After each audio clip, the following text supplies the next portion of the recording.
Hey, welcome to New Jump City, everybody, where we recap the week in American and Japanese sequential art. I'm your host, Christian, the unbiased king,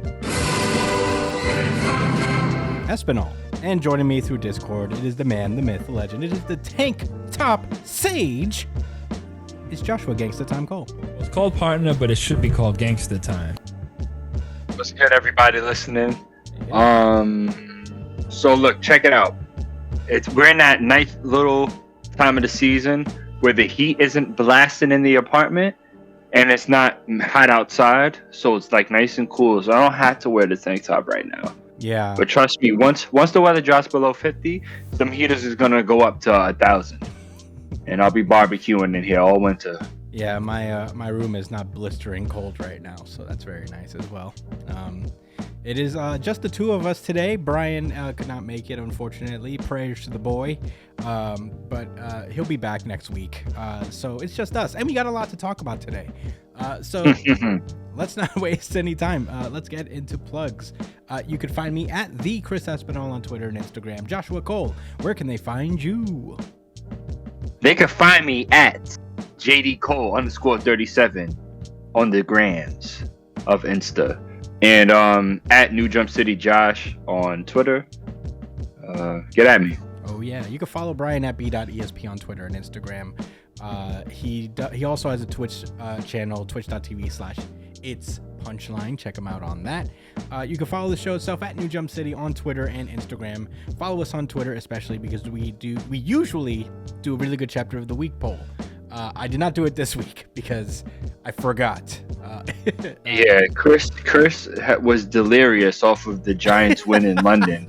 So he obviously got shit-faced from the morning and for the rest of his Sunday. Yeah. So he's still recovering. Yeah, I had to. That's why he has a Kansas City hat on right now. Listen, buddy, I have to. That's how incoherent he is. Well, you know, I'm more of a neutral fan, but I do like to see the Giants do well. You know, it's nice. I mean, it must feel just as good to see the Cowboys demolishing people with Cooper Rush. Right? First of all, you're very happy that Cooper Rush single-handedly is like carrying this team to a potential playoff berth? He's not carrying shit. He's really with his just own weight. Dragging the only thing he's carrying is his own nuts. All right? I mean, and he's carrying them well. All right? Okay? So, there you go. I mean, you know. That defense, though? The defense is great. Oh, man. Yeah. You know. Shouts out to Cooper Rush. They love to hug the quarterback. Yeah. They want hugs all day. Especially Cooper Rush, who is winning them games.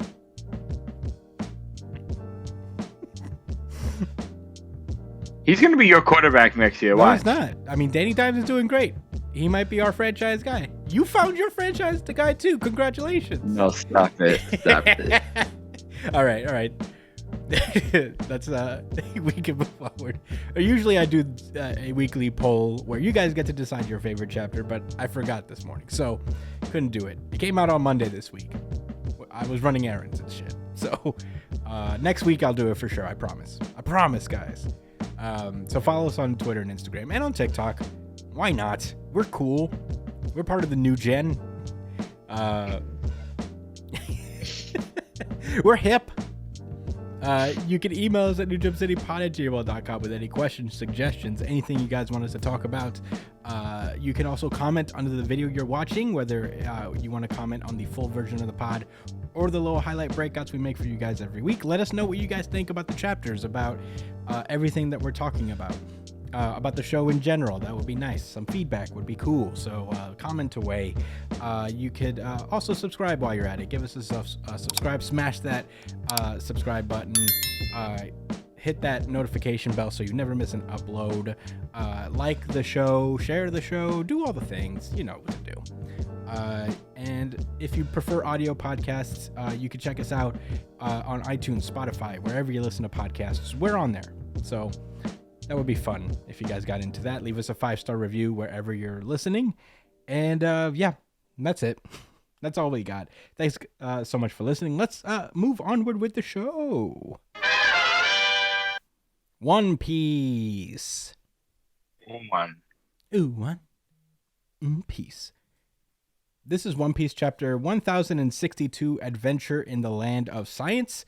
There's an interesting little cover page here as we have been tracking the movements of Germa 66 since the Whole Cake Island. They recently escaped with Niji and Yanji and Caesar Clown, so they're going to be doing stuff, I guess.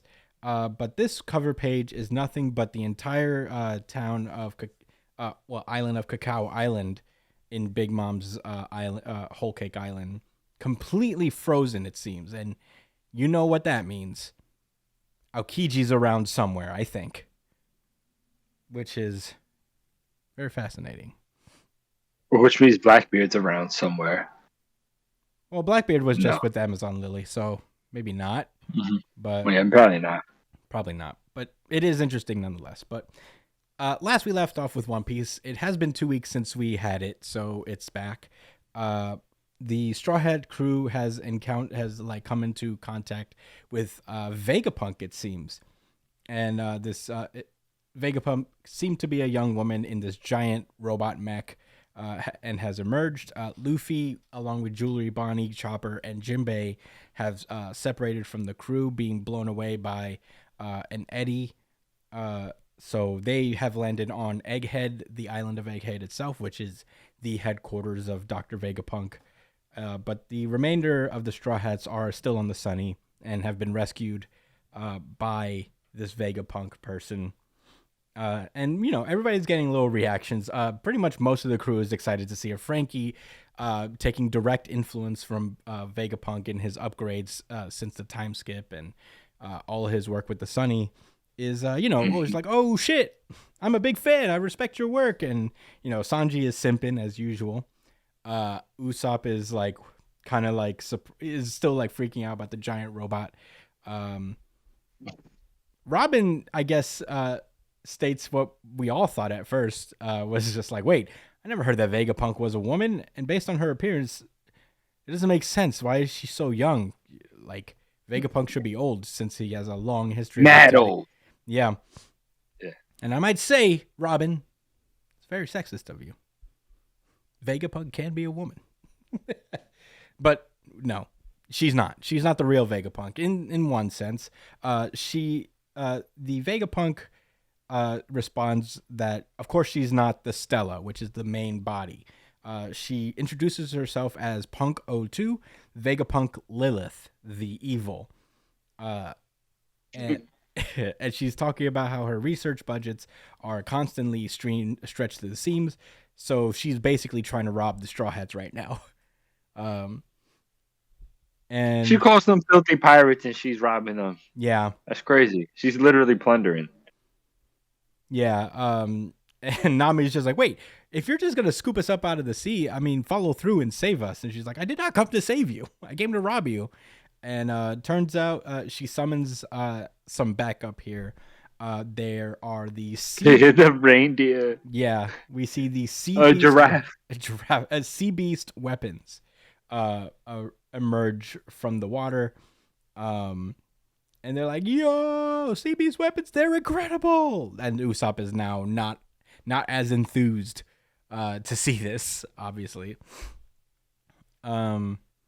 So as this is continuing on, Lilith gets a call on her weird antenna thing, and is basically chastising her for plundering again.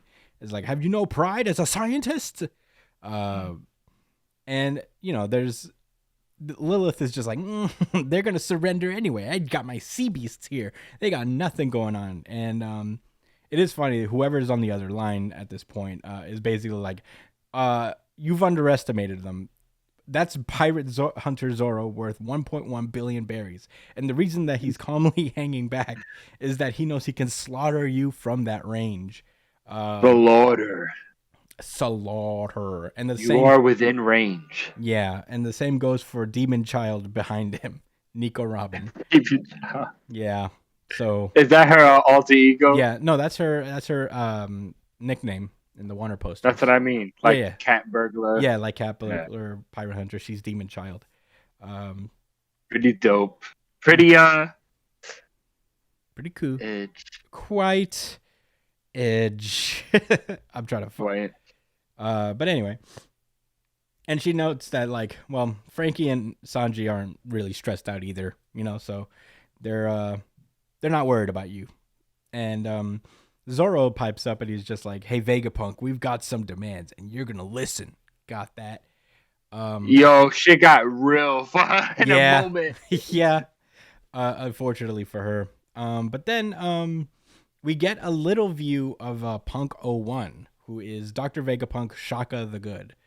And he mentions that he tells Lilith to bring them, assumingly to Egghead, and explains that he might have an interest in that crew. So we cut over to Luffy's squad, who have ventured into Egghead itself. They seem to be going down into like the underground of the island, and basically, Luffy's like mentioning is like, whoa. Asking Bonnie, like, whoa, you said you've been here before? And Bonnie's like, yeah, when I was a kid. And explains that, like, depending on his answer, Vegapunk will have to die for his crimes, because apparently Vegapunk turned her father into a cyborg, and her father turns out to be Bartholomew Kuma. Didn't see that coming. I knew they were connected in some way, but I didn't think they were father and daughter. Yeah. But yeah, so, she's obviously pissed about that because she doesn't know why, whether it was his choice or not. So, yeah. Wait, why isn't she religious then? What do you mean? We don't know that she's not. Isn't she? Where's her Bible? She doesn't carry it with her. Well, she's in her rebellious phase where she's not carrying it. Why do you think she got caught in that eddy? Because she rebuked her own God. That's true. He will let that be a lesson. Don't you rebuke your gods. Don't do it. Don't do it. So yeah, they travel deeper into the island until they end up in this big old room where there's just like these buildings everywhere, and there's a giant robot and a weird space monster battling it out in the background. Random. And Luffy immediately just launches himself toward the weird monster. And it seems to eat him, but it turns out Luffy is only just passed straight through it, and not like, in a way where he's hit a flesh and blood creature. He's just seemed to phase completely through it. They notice this giant parfait just lying around after that, and they lunge toward it. They go through that as well, and it turns out that this place is full of fucking holograms. The monster, the giant robot, they're both holograms. And Jinbei takes note that even though that this is technically a winter island, it's very warm in there. And this weird giant lady pulls up. It looks like Astro Boy almost, like got big Astro Boy vibes. And she's like, actually, yeah, I mean, this is a tropical place, although it is indeed a winter island. That's thanks to the island AC I created. We can control the temperature of the island itself. I'm like, damn, pretty cool. That's pretty lit. Pretty cool. I mean, can we use that? Luffy immediately tries to punch this giant robot thing, but she smacks the shit out of him, setting him flying, and it hits this machine, and it spits out like basically a Big Mac meal, and they're pretty stoked about that. This Vegapunk explains that it's an automated cooking machine, and she's like, as long as there's enough food material, I can provide at least 500 different meals to the user in under a minute. So I guess Vegapunk is basically solved world hunger in a way. Where he's like, what? But people won't invest in it really. Like they won't replicate it essentially, and it's just. Oh, she's trying to rob pirates. I don't know if she's trying to rob pirates, because all of these. Well, the other Vegapunk. Yeah, the other Vegapunk, but yeah, is like, if only that if we spend a little money, we could control the weather. The world doesn't have enough tech or funding, and she punched the hologram. And it turns out she can punch the hologram because she has these cool hologram punching gloves. that allow her to punch holograms. So Pretty cool. Jinbei asks, as he's also eating this food, he's also like, "Who are you then?" And this Vegapunk introduces herself as Dr. Vegapunk Atlas. And this is Punk. I want to say that this is a little typo on, because in a later page, this particular Vegapunk is listed as 5, but on the drawing here it says 6. There's another drawing that lists Atlas. Oh, as you're the 5th right. one. It might be a little mistake. No big deal. Continuity error happens. Yeah, York is probably supposed to be 5. Yeah. But in any case, yeah, this is Atlas, and Bonnie recognizes that this is totally not Vegapunk as she knows her. And yeah, we cut over to somewhere in the New World. There's a world government ship that is carrying Lucci, Kaku, and Stussy, who is another CP0 agent that was on Dressrosa, I believe. She was somewhere. I could be wrong about that. I remember seeing Stussy around. But anyway, they're talking. Conveniently, Kaku is explaining the deal with the Vegapunks, and there are a total of 6 of these little robot cyborg things walking around, and they act all as Vegapunk in one way or another. There is a main body controlling all 6 of these different Vegapunks. So that's interesting, at the very least. We've met 2 so far, and we revealed that the reason that we see these guys in the first place is that they're actually on their way to Egghead, and they seem to have a Kuma Seraphim behind them. Yeah. And they're explaining that they're going to return the Kuma Seraphim over to Egghead and also eliminate all of the fucking Vegapunks there. Yeesh. Lucci is just confused as to why. He's like, they want us to eliminate the most useful man in the world? What does this does this have something to do with what happened in Lulucia the other day? And yeah, I think that's kind of maybe hinting at something more for Lucci in this particular arc, outside of being kind of an antagonist in a sense. But yeah, that's where the chapter ends. Josh, what did you think about chapter 1062? So, lots of stuff to think about from this chapter alone. But I didn't realize that was a Seraphim version of Kuma until I looked at it on the page as you were talking. Even right before you got to mentioning it, I had skipped forward to the page to look for Pinocchio's name, which is Kaku. But yeah, it's a Seraphim version of Kuma, because they have the actual Kuma back in the Revolutionary Island. So wow, very interesting. And they called him a brat, so he is a child. Yeah, this is baby Kuma. I wonder if it has enough strength to defeat all of Dr. Vegapunk's inventions. I mean, this guy's. I mean, did you see them robot fish? Yeah. What about Atlas? She can punch things that don't even exist. Yeah. Pretty intimidating. Not gonna lie. Yeah. There was something about this chapter that stuck out to me, though. I think I need to go back a little bit further. Oh, so I guess a small thing. I'm not gonna say I was right or anything, but I noticed all of these different Vegapunks have an antenna on the the side of their head. Mm-hmm. I don't know if you've noticed. With Punk 2, with Shaka, and with Atlas at the end. They all have a line coming out from the side of their head. Yep. But I bet there's still an actual, real Vegapunk. Oh, yeah, for sure. I'm willing to bet all my buckaroos on it.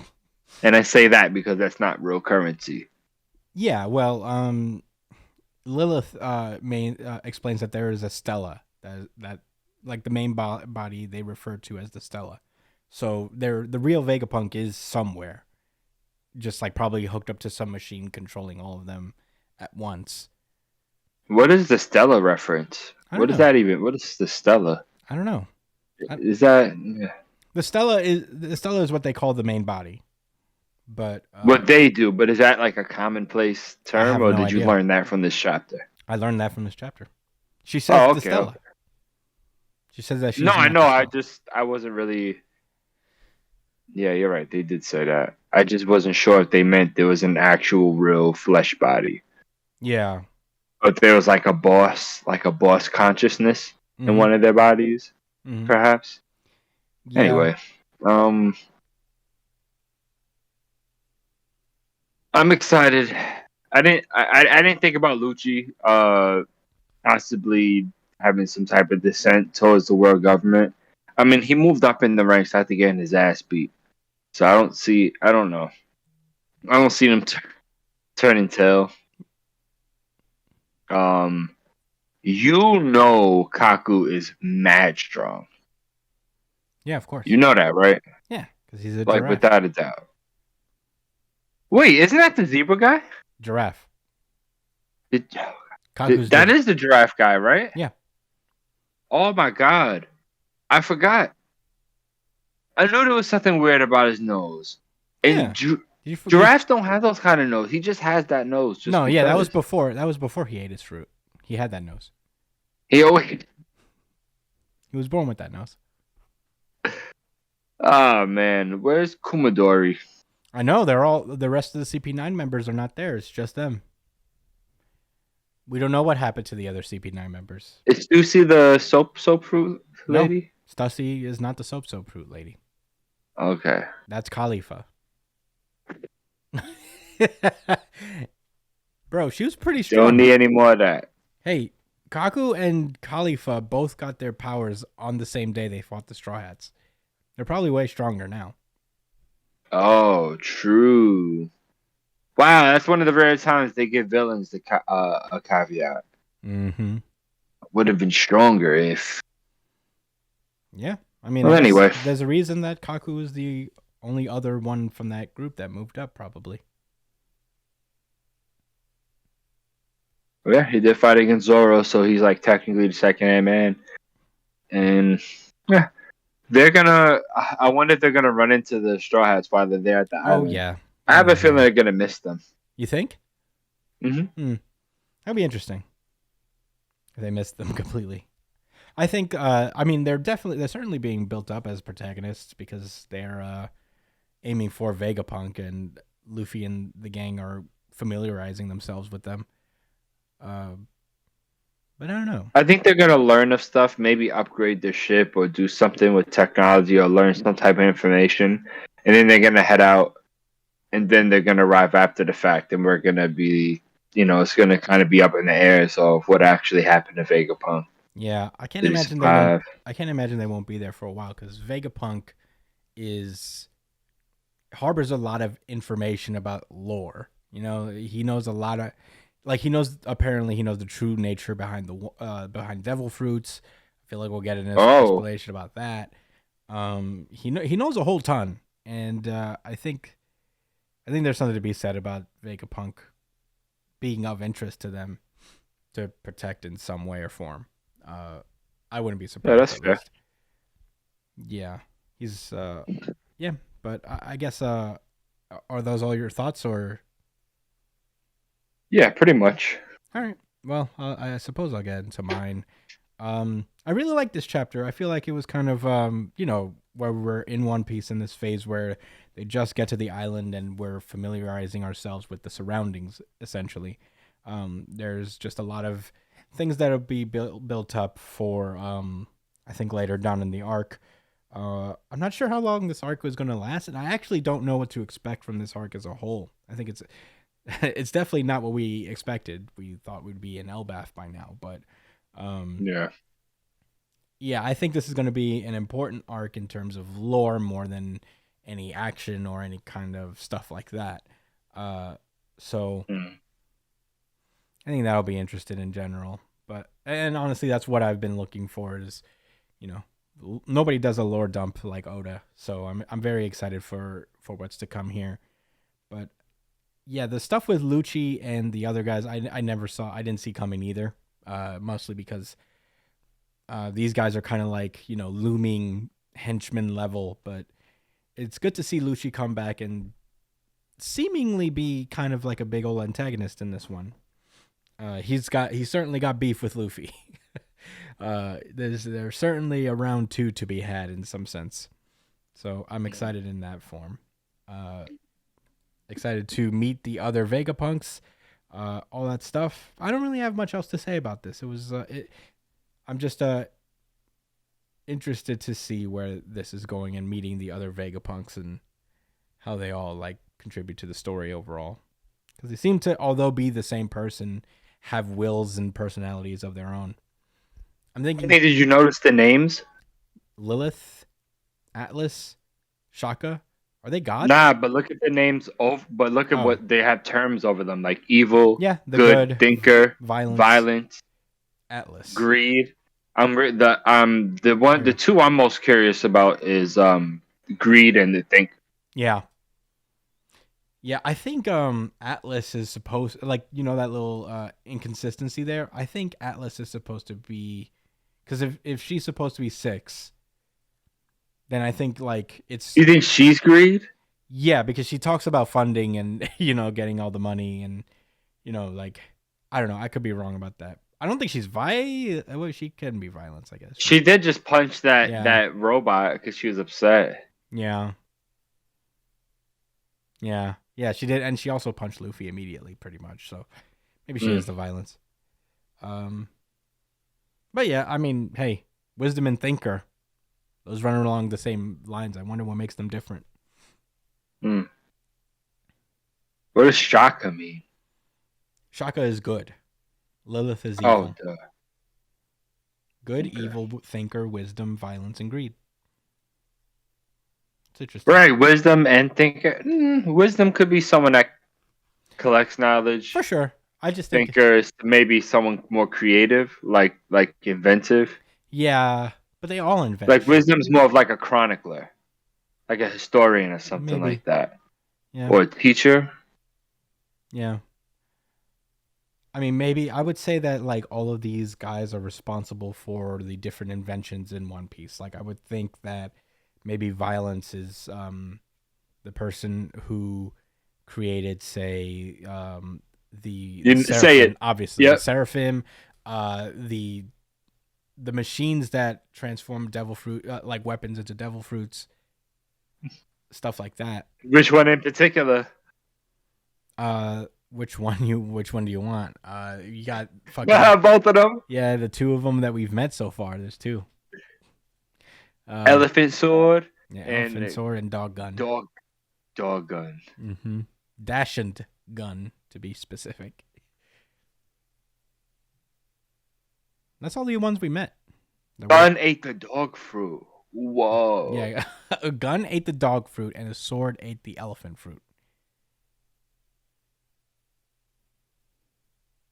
That still gets me stuck every time. Yeah, I they think have to talk more about that. Yeah, I don't think he literally made these items eat a fruit. I think he maybe made a machine that extracted the power of the devil fruit and implanted it into these weapons. Because he does know that he does claim to know the true nature behind the devil fruits. And there is something Blackbeard knows as well. Yeah, and there is something like Toki said, like Odin's wife, who was like who time traveled from 800 years in the past. She specifically noted that she has time abilities, and not necessarily that it came from a fruit. Like the people of Wano call their fruit powers like jutsu of some sort, I believe. Yeah. So I think they have a different understanding, or maybe these powers were acquired in a different way a long time ago. So I'm interested to see all that go on. We have a lot of questions that need to be answered, obviously. But it does feel good that it doesn't feel like a mad dash towards the end as well. You know what I mean? Like we're not sprinting towards the end here. Oda's still like taking his time for the most part. Oh, one thing I didn't want to note is that although I did say that, I feel like there was a lot of like cluttering of panels and stuff, and Oda's artwork has become very, very busy ever since the time skip, which understandable. Oh yeah. Understandable, I guess. One Piece is a very voluminous story. So I would imagine he needs to get a lot more information in a less amount of time if he wants to finish it before he grows old. Right before the arthritis overcomes Yeah. all his entire limbs. Oh yeah. But yeah, that's all I got to say about One Piece. I really enjoyed it. Not much else to go on. You ready to move on, Josh? Any rebuttals?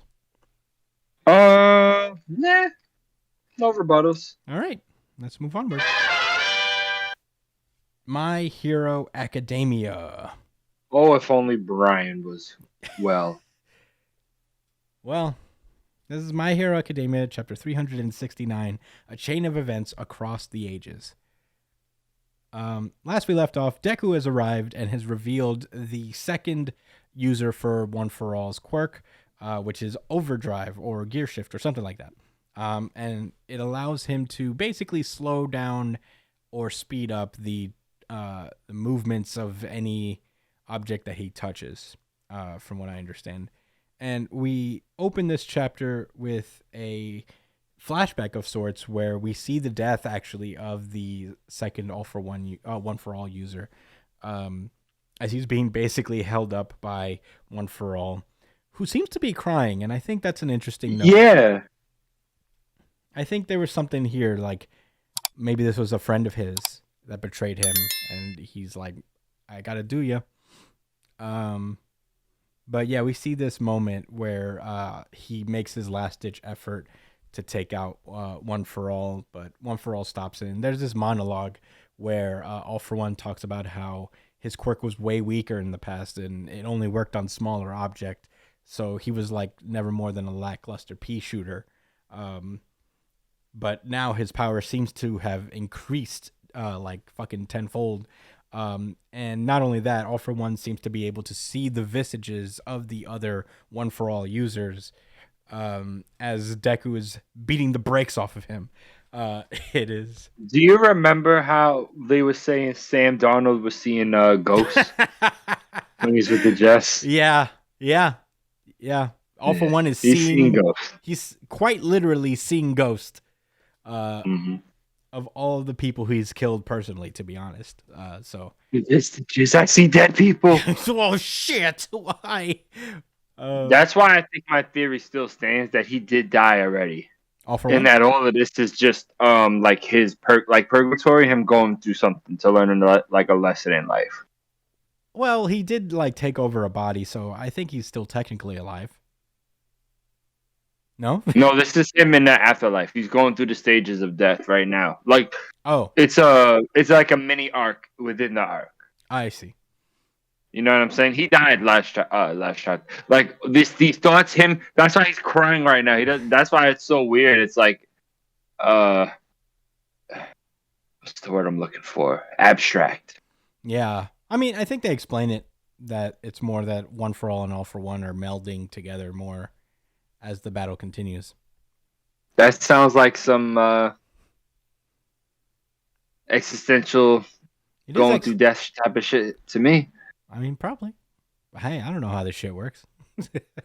But yeah, he is freaking out because he is seeing ghosts, and we get a little narration. I don't know if this is All For One thinking. Sometimes, like, they do these like thought things that sometimes it's clearly All For One, like how's this happening, but it's also this narration talking about how Gear Shift's strength grew alongside the other quirks, because they never really died. So as long as these quirks survive, they will continue to evolve and adapt and all that stuff.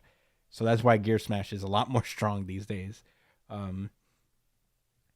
is because it got stronger and stronger because of the quirk singularity. And that's basically the long and short of what All For One is saying here. But there's some cool stuff to be shown here. Deku is like flying straight towards him, and as All For One thinks he got close enough, he takes a big ass swing, but Deku just like slows his own inertia as he's going to kind of like stop it. And to be honest, I think that like shift thing is kind of cool. Like, it's a cool little battle pose type thing. where it looks like he's shifting the gears of a car. Yeah, It's cool. pretty cool. It's cool. But yeah, as Shigaraki, I might switch between them because they are one and the same, I guess. But Shigaraki tries to counter again, but there's a big ass smoke screen. And then all of a sudden he gets black whipped from above, and he's just like heading straight towards Deku as he's explaining all of the merging of and usage of all the quirks that he's using right now. Using the fourth danger sense to sense the danger, using the smoke screen to obscure his vision, and immediately using float so he could fly above, and black whip so he can pull him up, and he's using all this shit. The third's Fajin, allowing him to, I don't know, do something. It's a big old cool panel. Burst. Yeah, and plus also Burst with speed. Yeah, and he's using all of their quirks in conjunction. I think you see All Might back there too. It's kind of cool, this little panel where he's loading up his big old attack. And we see the seconds talking about how All For One really just focused more on the abilities themselves as opposed to the people who wield them, because he sees these. The implication is that All For One has always taken quirks at face value. Like you're either strong or you're weak.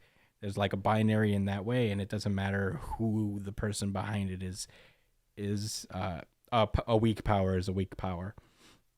And that he says that the true power resides within an individual's intent, and that is why and this is all as like Deku mollywops his guts really hard, and the narration ends with, "This is why people call them quirks." And All For One's like, fuck, falling. He's got a big crater in his chest, and he's talking about how he's resonating with One For All and All For One, and that's why he could see his brother and all that stuff. The second's like, don't let up, because you can't take it easy just yet. And he's like, we get this little internal monologue from All For One where he's like, surely you jest. I haven't even used a single quirk yet. I have yet to brandish the true value of this body. And he turns over to Aizawa and Monoma. He's like, they're to blame, unsightly Eraserhead and his merry brats, and this tomb they designed to separate us. Then he's like, well, this whole sequence of event, this moment. Oh, my thing phased out the chapter time. Okay, there you go. And we get this like panel where he's just like, ha! I guess he's calling out to people. He's like, no, not yet. This entire chain of events will now inevitably spell out victory or defeat for all. And we end the chapter with a big panel of Spinner. I guess he's hearing a call. This is like supposed to be a call to them, to the League of Villains in general, for backup maybe. But yeah, that's where the chapter ends. Jeez, Josh, what did you think of chapter 369? Nice. I interpreted a few things differently, but I kind of agree with what you're saying, though. Towards the end here, okay.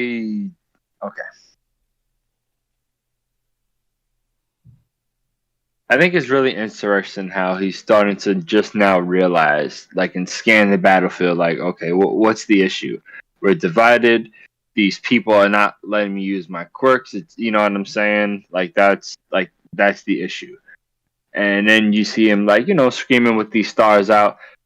I think he's about to, like, activate something else within his body. I don't think he's calling out to people. I think we're just getting a random switch over to Spinner, which I can't fucking believe. I'm honestly astonished. It's a shame Brian isn't here because he could have talked a lot of shit. Because I'm pretty sure I said with a lot of confidence that we would never see that situation again. Well, Do you recall? I do recall that. I do remember you saying that this entire ordeal would be handled off screen.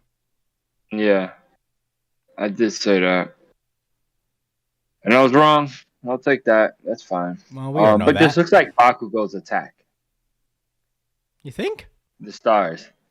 I think he's about to get fucking exploded, and then they're gonna think the job is done, and then he's gonna rise and be like, "Fools! I've entered my third form, my for real extra serious style. Instead of just fingers, it's gonna be feet too, Ew. and he's gonna use those feet to grow to get out the cage Yeah. and attack Monoma. It's gonna be rough.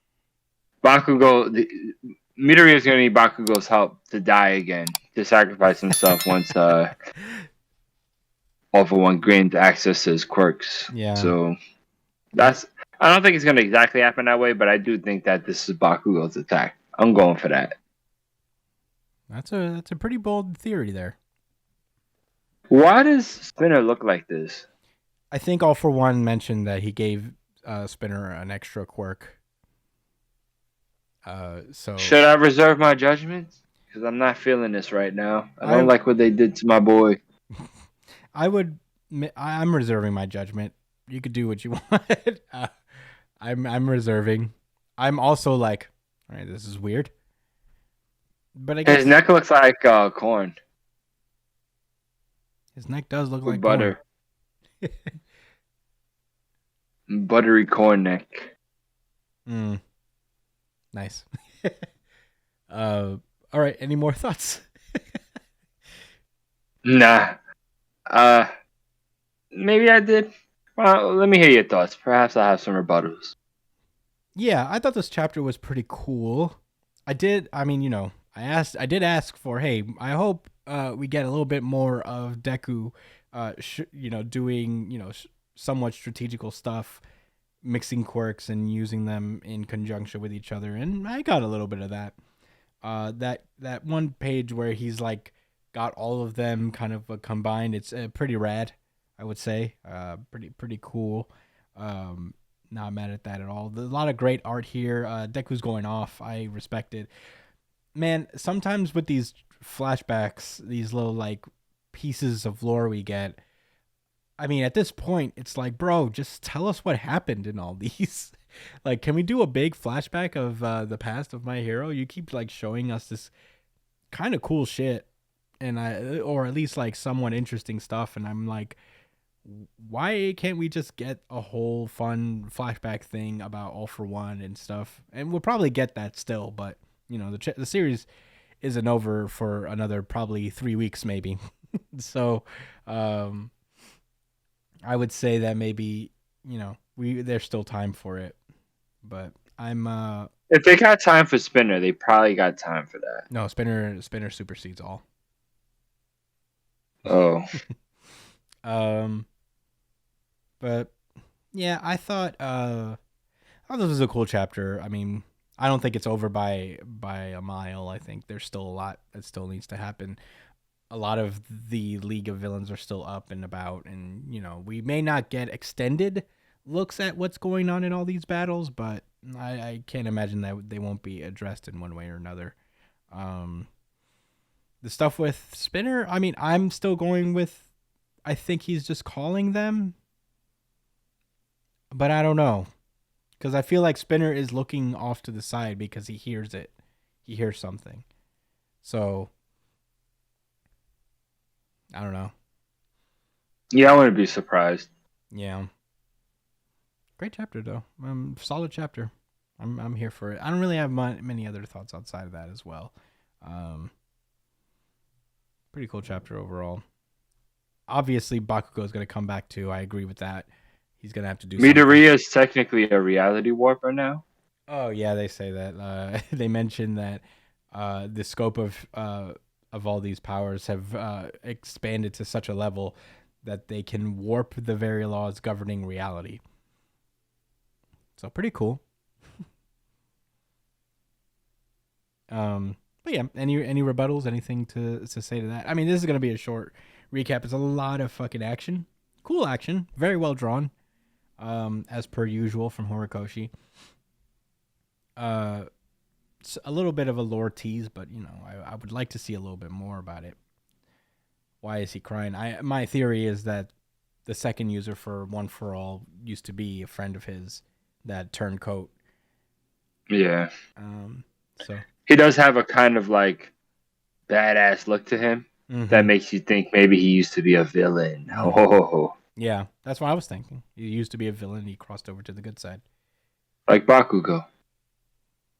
Yeah, Bakugo was always like not a villain. He wasn't a villain. He was a villain to Midoriya. Yeah, he was a real dick to Midoriya, but outside of that, he was like he wanted to be a hero from the jump. So I don't know. All right, well, that's it. Yeah. Yeah. Solid chapter. I don't got any complaints really. Just that one thing. Just like show us more about the world. I don't want to have to read it. I have plenty of complaints, but it's the same shit I always say. Wish we would have had some more time with certain things. I'll give it a little speed run. It would have been nice to have a specific arc dedicated to each member of the past, learning things about the past from them, and Midoriya growing with the quirk and learning it so that it's more personal, so that we feel more attachment to these newer quirks or something like that. That would have been nice. That ain't lit. They didn't have to be huge arcs. It could have been mini arcs. Oh well. Yeah.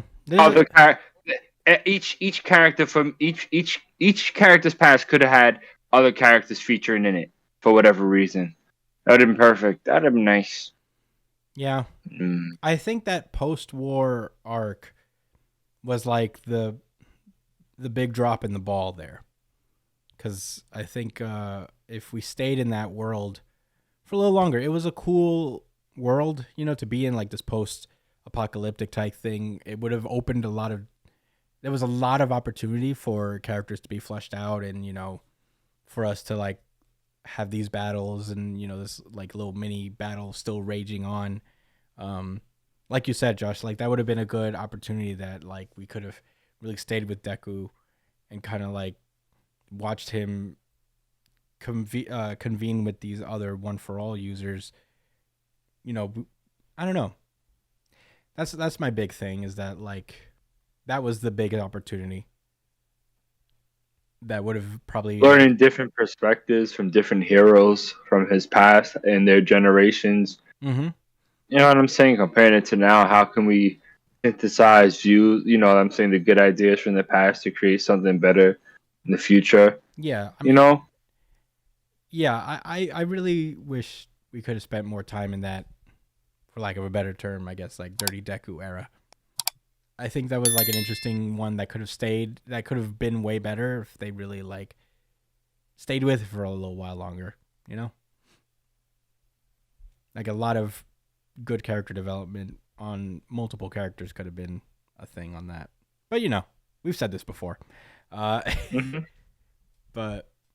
yeah, I don't know. That's all I got to say. You ready to move on? Yes, sir. All right. Jujutsu Kaisen. And I'm toss this one over to Josh. She's covering it this time.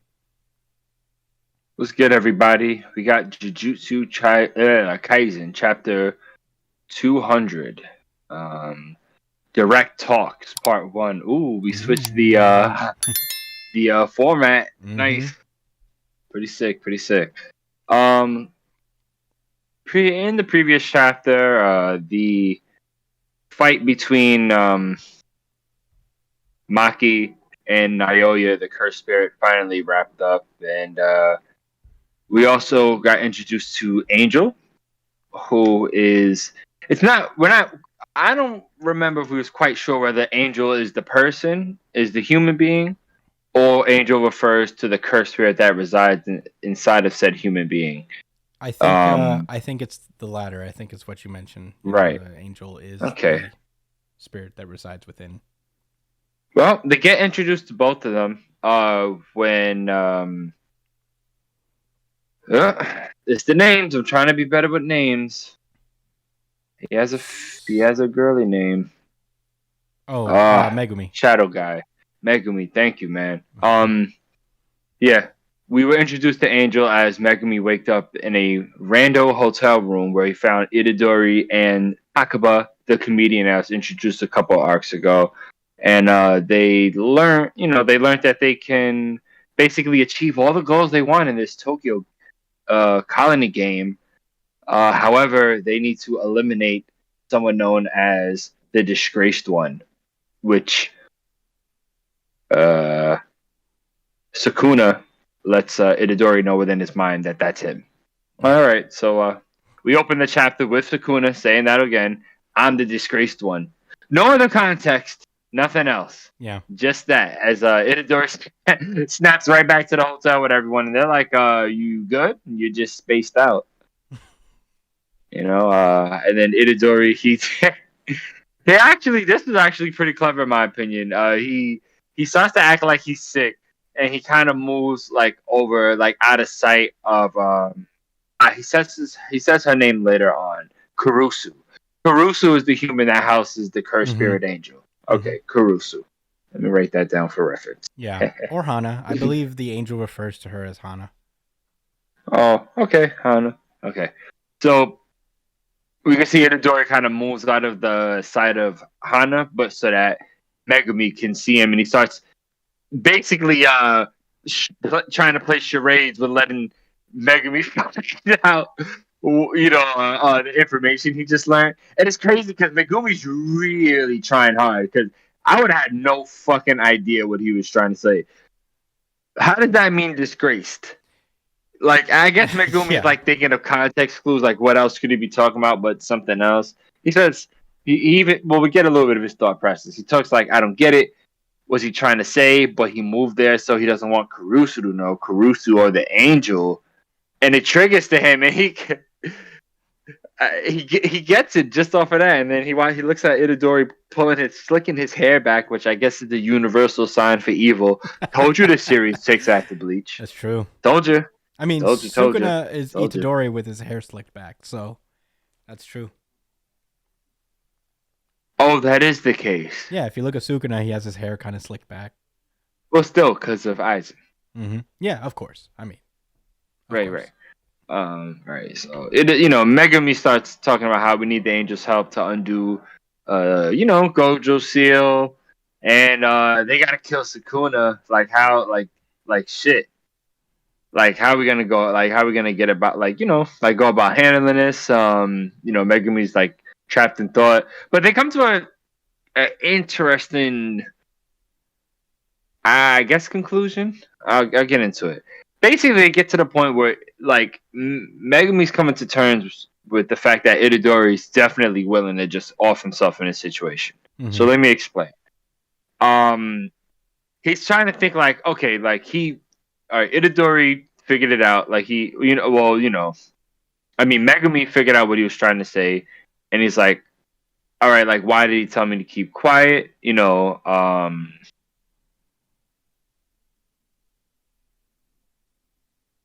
Actually, the thought process is a little convoluted. I think. What do you mean? All right, I think it's all right. I'm confusing it. I'm thinking Megumi is thinking this out loud, but it's really Itadori. It's both. So they're both like thinking, and it's a little confusing because the thought things, the thought text doesn't change between them. Yeah. So Megumi is thinking, he's realizing like, oh, shit, we need to kill Sukuna, but I don't want to lose Itadori. But the problem is that Itadori would for sure give himself up in the situation. And, without it, yeah. And, confirmed by Itadori himself thinking like, I'm going to die. And then, if I die here, then that's half of Sukuna's remains and Gojo will be back. So pretty good overall. And Megumi's worried because he knows Itadori's super fine with that thought process. Mm-hmm. Like that's A-okay. Mm-hmm. So I guess that becomes right. As he says, the problem is Itadori will off himself. So how can you go about this? And his thought is interrupted by Angel talking, like saying how there's a large number of people entering the colony, and I guess Megumi asks like, how can you tell? And they say, oh yeah, the Kogane. that little device that follows us lets me know. So they show the number from 10 minutes ago, and it looks like it's. I don't know. I don't know if they're showing us if this represents like what the number was earlier, or just the fact that it's continuously rising. I think it's I continuously feel like rising. yeah, it's.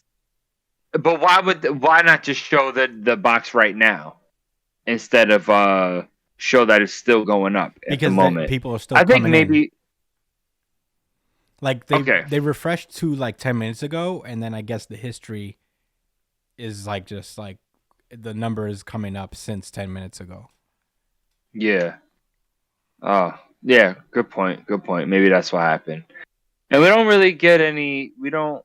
Oh, well, I think I put it together in my head actually just now. Okay. Well, I'll save that for later. Okay. So, we cut to February 2018. Ah, he's really in the past. This is a slow series. Mm. I love it. We get to a meeting taking place. I think we cut to here before with Yeah. Kenjaku. Kenjaku. Kenjaku. Pulled up to meeting with a bunch of important political looking people. Some type of cabal or Illuminati meeting, so to speak. And yeah, your boy Kenjaku spitting that game to them. He's letting them know how Japanese people are prone to, to generating cursed energy, and they can see it, and in a little while, Japan's gonna be real fucked up, and there's gonna be a bunch of people running around there with these abilities. So I might have some interest in that. But things, maybe I want to learn how to get a hold of this cursed energy business. And of course, these guys are buying it up. I mean, they don't believe him at first until they give him the cursed seeker glasses that Maki used to wear. And they see all these nasty ass insects, and I would have lost my fucking mind. Yeah. But that's why they're, I guess, political leaders or whatever, because they can handle that kind of stuff. And because they're evil people, most likely. But that's anyway. So, all right. So you're saying, as I mentioned before, curse spirits and curse techniques do not appear on camera. And it said, what I'm about to show you are images filled with technology that captures a puppet site controlled by a sorcerer using a technique called puppet manipulation. All of that. And, these political figures start, they see all of these cursed Jujutsu sorcerers fighting, the evil people too, the cursed bears. They see all the drama that went down in the Shibuya arc, I'm assuming. Yeah. And probably even a little bit of stuff from the Tokyo colony as well. And right, like a couple of them is like, yeah, this shit look like a comic book or like some type, some like a Marvel movie. This is some MCU shit. Like, damn, you should have put this on the IMAX screen. I thought that was really funny. They don't give a fuck. Like, it's crazy because one of the people immediately, like on the next page, say like, don't you see like the potential in this? This is about energy. Like, cursed energy is energy. Like, we can like he's saying how Gojo has enough power enough strength to power a whole nation with his ability alone. Yeah. Which the guys, that's he has infinite energy, right? Technically, I'm sure they can manipulate his cursed technique in order to create a situation where, and there's infinite resist. I don't know. I don't know about those things. All right. I'm not an engineer, but I can see the point. They can even develop the curse technique that just generates electricity. Oh, your man does that already. Kashimo, cash money, yo. Yeah, cash money. So, there you go. You feel me? So they're, obviously they're all capitalists, so they're just like, yeah, we can get a stranglehold on this, and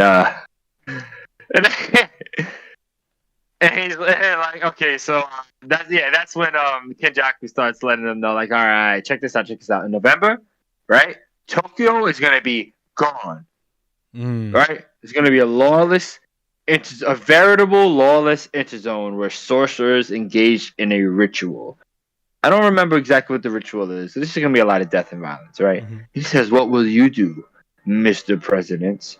So before I said the whole nation of Japan, but I guess it's just Tokyo. But why not Japan? Well, Yeah. they'll probably take over the rest of the country too. I can foresee that. Anyways, that's just a foreground thought.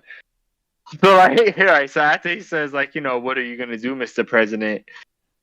This nigga says, wait, are you telling me to use my authority to abduct Japanese citizens as research subjects? That's the end of the chapter. First of Right all, there. before you give any fucking thoughts, Chris. Okay. All right. Before you give any thoughts, nobody said that. Not one fucking person in that room said to abduct people and bring them anywhere. Nigga, your mind went there. You was like, you see how? I think the guy did that. I think Dawson did that shit on purpose, man. Because that's how, like, he's trying to trick himself into thinking that you put the idea in my head. You're suggesting it. You putting me in a situation where I can't do this. It's like, bro, you want to abduct some Japanese people? Come on, man. You've had that in your thought for a while. You want to do some research. You want to set up some concentration camps. You had something in cooking up. All right. Well, you very imperialist of you, Mr. President. All right. So should I get into my thoughts? Yeah, go ahead, Chris. Well, this was my RGC. How are you feeling? Oh, yeah, mine as well. Yo, is Unified a really good chapter of the week? Unified RGC. Unified RGC. Unified RGC.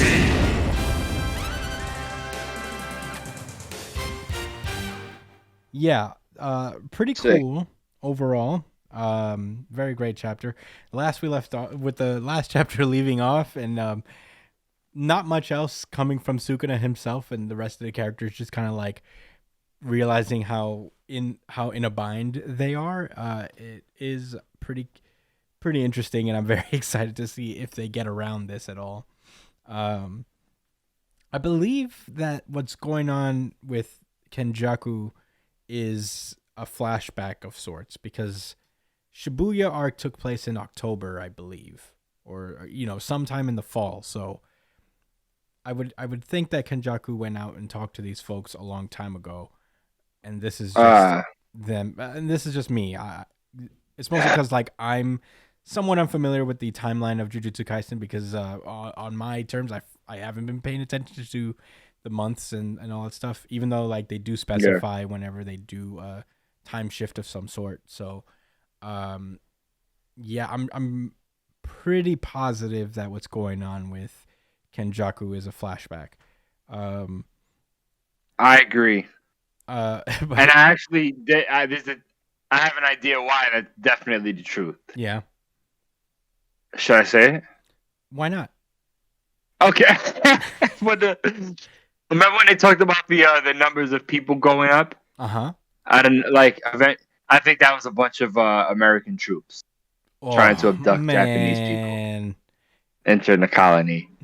Some drama. Sheesh. If that's the truth, if it's like American soldiers with cursed energy, bro.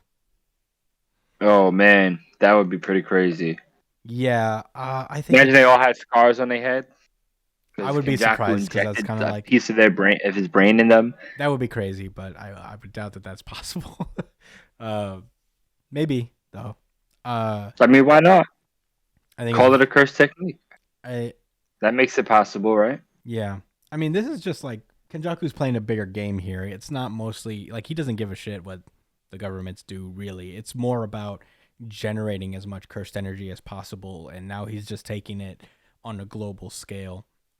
Yes, he wants to create a Jujutsu world, not just a Jujutsu nation. Yeah. He wants no soft people. No soft people fucking allowed. None. So yeah, this is all just like playing on. I think every one of these government people are from the U.S. So, Every single one of them. So yeah, I think I guess it's a good choice in terms of what Kenjaku wants. Yeah, this was just a crazy chapter. Lots of revelations here. I don't know what's gonna come of this. It's gonna be pretty wild, I imagine. If it is soldiers from like the U.S. trying to come in here and abduct people, that's a lot more cool battles waiting to happen. I'm really excited about it. But yeah, wow, what a chapter, man. The stuff with Itadori is super interesting because, you know, like Itadori's entire goal is to die a good death. And honestly, as far as good deaths go, this ain't bad, you know? Yo, he thought about the situation and was like, yes, this is it. Yeah. Yes. What is the protagonist He wanting said to die? he said no problem. After listing all of the points, He's like, oh yeah, say less. that works out. It does. That works out. If you're looking at it objectively, I guess it does work out because he has eaten most of Sukuna's fingers. So half of them, right? even if he doesn't get all of them, dying here would permanently have Sukuna at a level where Gojo could take care of him at any point.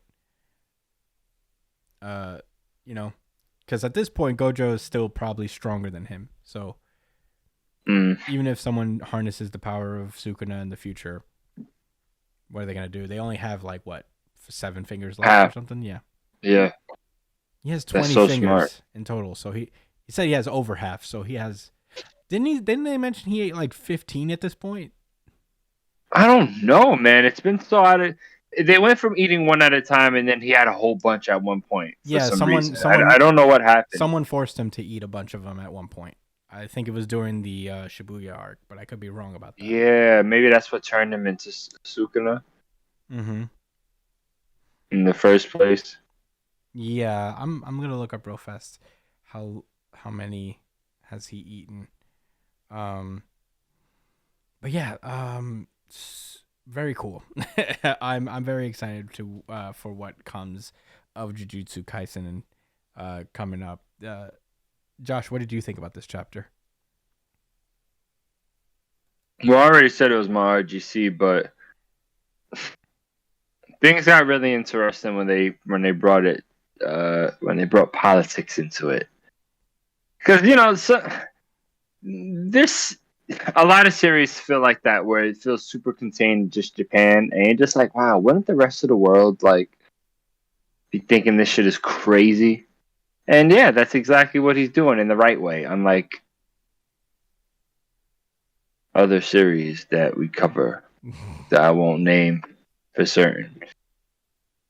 But so that's an exciting concept. I don't think the American soldiers will have curse energy, but this may be their first interaction with it, and we may see, the antagonist grow after this.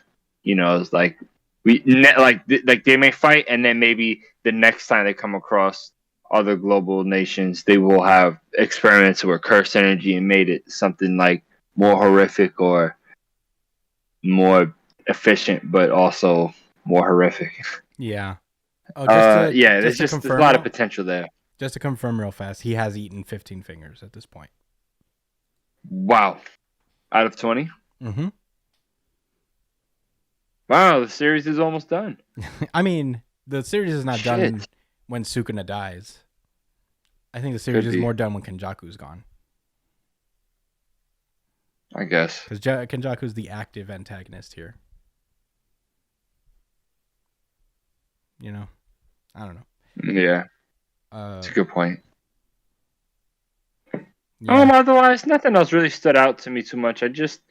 I'll be honest with you, this wasn't a super strong week in my opinion for the manga. This just happened to be the most interesting one. Bro, this just in. One Piece was close. Real fast, this just in. The Viz website has officially added all of Hunter x Hunter up to this point. I think they're getting ready to release Hunter x Hunter. Oh, man. Oh, where do I have to start reading it at if I watch that anime? I guess Does that happen? Is that a real arc? Yes, The yes, yes, secession. yes. It's volume Oh. 33, if I remember correctly. So, whatever volume 33 starts at. Does Gon really see his dad on the mushroom on top of the tree? Yeah, all of that is On top canon. of that big tree. There's no That all that happened. yeah, there's no filler in the Nice. 2011 anime, I believe. Oh, that's so awesome. Mm-hmm. Well, they had a lot to work on. I thought they made a bullshit ending. Maybe. No. All right. Well, I guess soon we may be talking about Hunter x Hunter on this show. Oh yeah, I can't fucking wait if that's the case. We definitely will. And I'll catch up in the manga. Yeah, I'm definitely gonna put in some time catching up to the manga. Oh, I can't wait for you to read the Succession arc. I've watched the entire. Oh yeah, you're ahead of me. I think at this point, right? On the boat when they get to the right, boat. right. Yeah, I literally dropped off where the anime, the 2011. Bro, it could be its own series. That's how like it's. I mean, it is. It feels real similar to the to that video game arc. Yeah. Well, I'm really excited. And you guys should be too. They don't sponsor us at all, but support your support the mangaka in an official way. Subscribe to Shonen Jump. It's only like $2 a month. Yeah. So yeah, excited to get into that. I know we got a little sidetracked here, but I was just like perusing through, and they literally just at the time of recording added all of Hunter x Hunter. So excited about that. But anyway, Jujutsu Kaisen was great. I also don't have all that much more to say about it. I'm so excited, as I've been for the last couple of weeks, about where Jujutsu Kaisen is heading and how it's been so far. A1 manga for sure. Sure. For sure. But yeah, with that being said, let's move onward. World Trigger. It's been a while. We missed it last month, but we're making up for it here. This is World Trigger, chapter 226, right? The away mission test, part 23. Last we left off, because we didn't cover this chapter last month, but that will never happen again. Never. Last we left off, Katori has been suffering a little bit of a slump. She has been feeling really discouraged after seeing that her squad mates are also not doing great. Rokudera, who is leading a squad himself, is in the bottom at this point, and her operator, who is her best friend, I forget her name at the moment, but yeah, she's not doing too hot herself on her squad. So that really brought down her mood. And Osamu basically was asking around her squad mates. He hit up her operator, I remember, and she was like, it's not that I don't want to help you, but like talking to you about her character flaws, I'm her like best friend, and that feels like somewhat uncomfortable. It feels like kind of wrong. It feels like I'm talking shit about her. So, there's other people you can ask, but I don't feel comfortable sharing that information.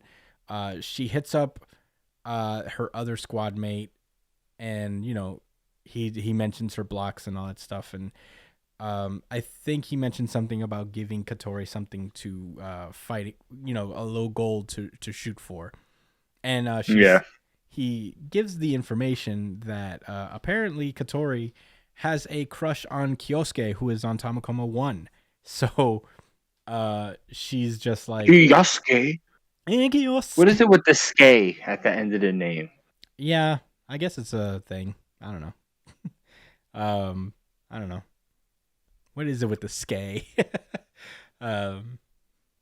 Anyway, so Osamu, in short, basically says, "Hey, if you help us out here, and if you help us ace these away exams, I will personally get you an audience with Kyosuke." And she was immediately like, "What? Yeah."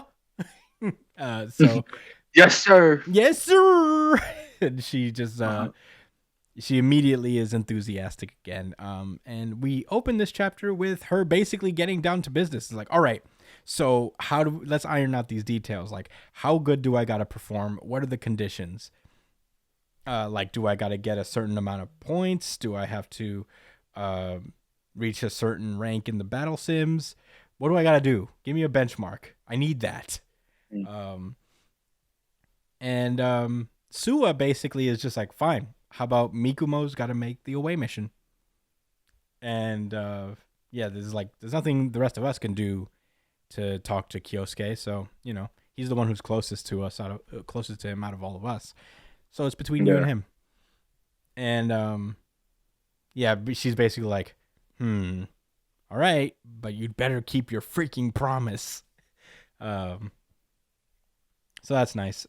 We then get a couple of scenes with the other squads across the away mission test, kind of going over how they did. A lot of people went higher, jumped in the rankings a lot.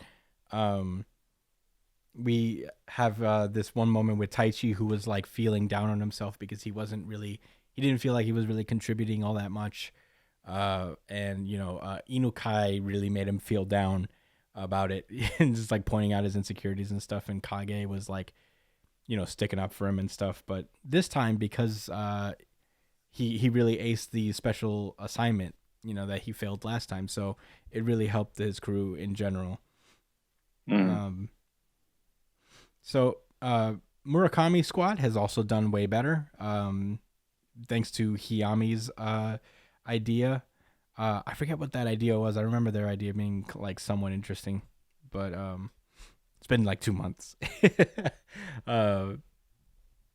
So yeah, we cut over to Ninomiya squad. They're still good. They're still in first place, thanks to Emma, because Emma basically he got 75 and he boosted his own score, which is pretty good. From 73 to 75.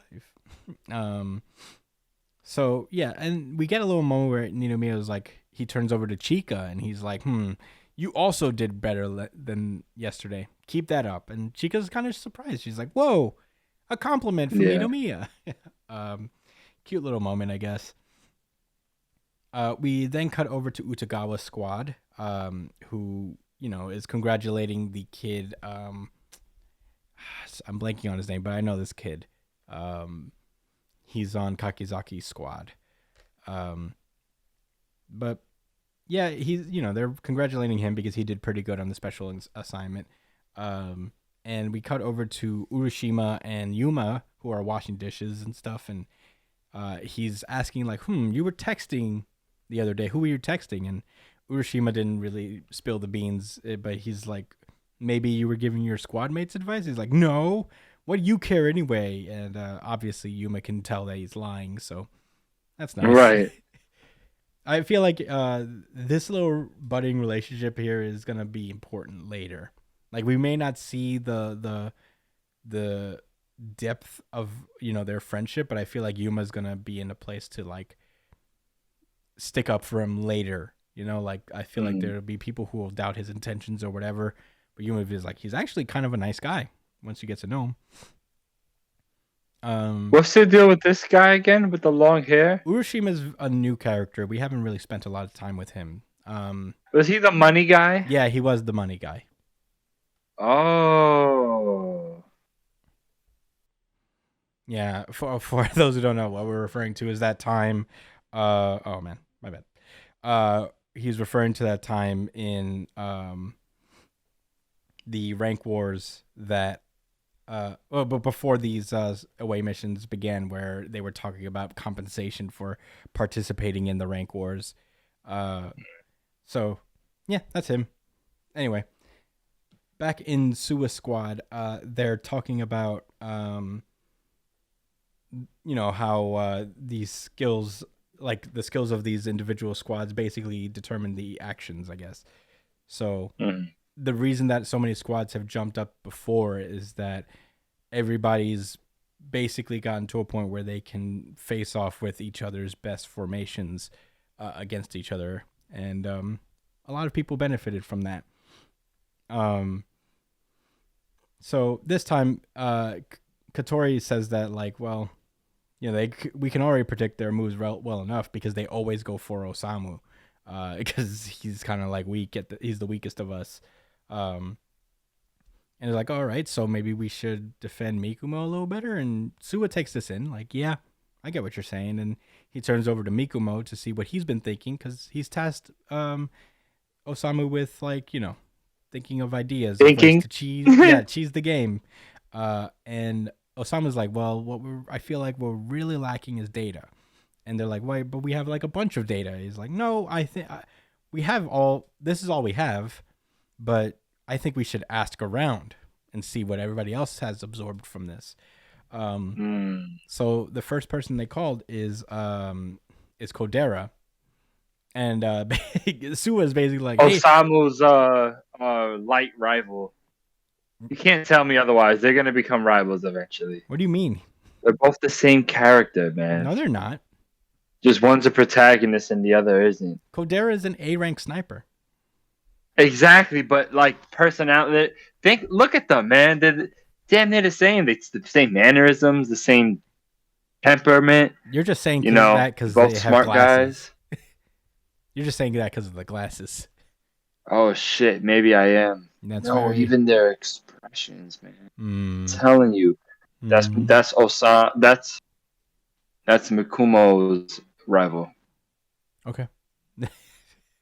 All right. Anyway. So, Suwa is immediately like, how's it hanging, Kodera? Give us some intel. Straight to the point. I respect it. So Suwa basically proposes like, hey, maybe we should form an alliance. Kodera's like, well, we're higher than you in the rankings, so an alliance between us would not be... Well, I can see how it benefits you, but for us, what does your half of the alliance do for us? And Suwa's basically like, well, you're not like at the top, right? You're better than us, but not by much. Aren't you trying to win? Good point. Aren't you trying to win, bro? How you think you're gonna get an edge? Mm-hmm. And Kodera's like, all right, I'll join. And then that's when Suwa hands over the phone to Osamu, and that's where the chapter ends. Josh. Oh. Yeah, what did you think of chapter 226? I loved it. Can't give it to RGC because I have integrity and it's not part of the usual lineup. There you go. I'm not doing it. Yeah. With that said, this was an incredible chapter. Reading it, I didn't feel it at first until I got to the end and said, oh shit, he really built this all up all in one chapter, like the situation. So let me explain. When he gave us a little bit of insight, on how the teams are perceiving their information and their ranks and all of that, right? Like the points. We got to, he basically sold us that this, at least with this team in particular, right? With Kodera's team, they already had it in their mind, like, okay, we're at this point, but we need to do whatever it takes to overtake them. Like, as a matter of fact, I think if we go back, they're the ones that were, was that Kodera? No, I think that was another. Oh man, what team was it that was talking about that? That was a different team that was talking about anything to keep the Ninomiya squad from getting more points. Well, they didn't point out Kodera's team in particular, but I think the whole air of it is that everybody's kind of thinking about what little edge could be gained. So it was very realistic that Suwa would be able to manipulate something out of them. Mm-hmm. And it also makes a lot of sense that he, out of most of the other participants, would be the first to kind of think outside the box and say, oh, well, let me just call people and try to see if I can suss something out of them. That's cool. That's really good writing. He set up the possibility of it because it's already on everyone else's mind. It's very realistic that other people are willing to take that chance and even share information if it gives them a jump because there's clear leaders. And then if you look at, even with Kodera's squad, Ninomiya said it himself. He is in a position where it's like, bro, you see how Mizukami's smoking your shit. You better look for any type of out you can. And the same argument could be said for someone like Ninomiya's squad where they're doing really well, but they could get the jump. You know what I'm saying? Like, everybody's acceptable outside of Mizukami, right? But that still leaves 1, 2, 3, 4, 5, 6 other teams that they could possibly work with. And if even 1 or 2 of those teams give them some data, that's way more than they had to work with earlier. So it's a really sound strategy, very well written, and it's why we can read seemingly procedural chapters like this with excitement, in my opinion. Yeah. That's why World Trigger is lit. That's Bang why bang. it is Can I get the shot drop? Yeah. Get ready, everybody. That one? I didn't hear it. Oh. Shit. Well, hopefully it doesn't rape y'all ears. No, it's I did the lawyer one where you go. No, the one shot one. Oh, I want the one me shot find it. one. That's the World Trigger one. That one. Nope. Brian's gate is closed, so that's why I couldn't hear it. But anyway, yeah, I guess those are all my thoughts. I mean, I thought there was, what's a moment that stood out to me with Inukai? Yeah. No, not Inukai. Inukai's team. I forget the kid. Taichi. Taichi, yeah. I thought it was really funny when he was like feeling good about himself, and he tried to crack a little joke like, "Oh, like you guys struggled without me on those battle sims, right?" And knowing damn well that wasn't the case. And the guy is just like, "Oh yeah, you're right. We do tend to do much better without you." And he says it so plainly, and he was just like, "Oh, it was a joke." Like, get the fuck out of here, man. Yeah. You're an ass. Like, he really is an asshole. I can't wait until that they really implode and fight each other. It's gonna happen. Maybe. No way. Yeah, that's about it. Yeah. I thought the situation with Ninomiya was really cool too. How he treated Ima, and then recovered with Amatori.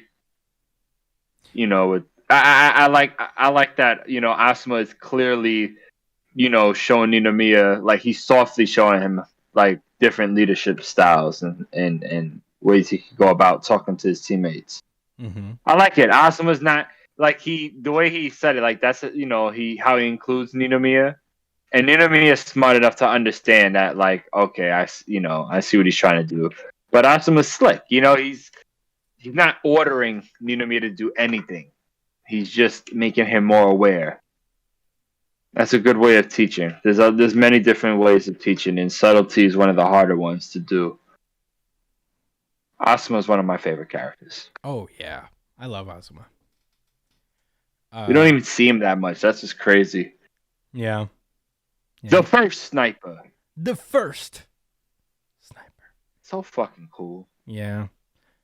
I also really love this chapter. I mean, it's a very it's a rule basically around here that World Trigger, we would give it the RGC every time it pulls up. Every single time.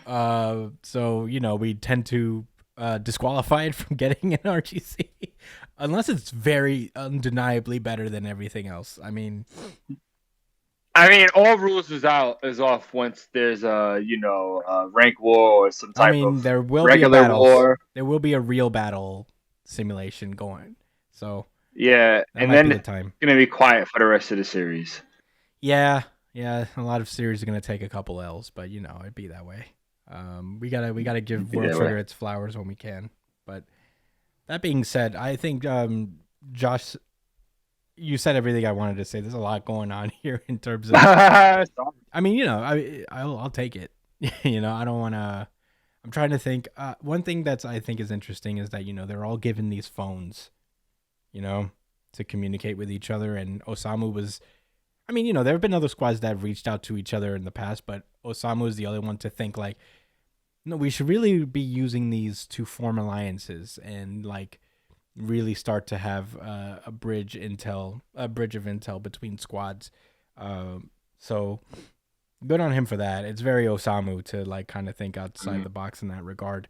I don't think anybody really thinks, because this is a competitive environment, so they think like the implication that they're all like ranking each other and all that stuff. But the truth is, this is a test of an away mission where everyone's working together. Like, you know what I mean? This whole test is about how you work with others. So it would make sense that communication between each other putting aside like this hyper competitive attitude and simply communicating with each other is the real test here. Is what I think. Yeah.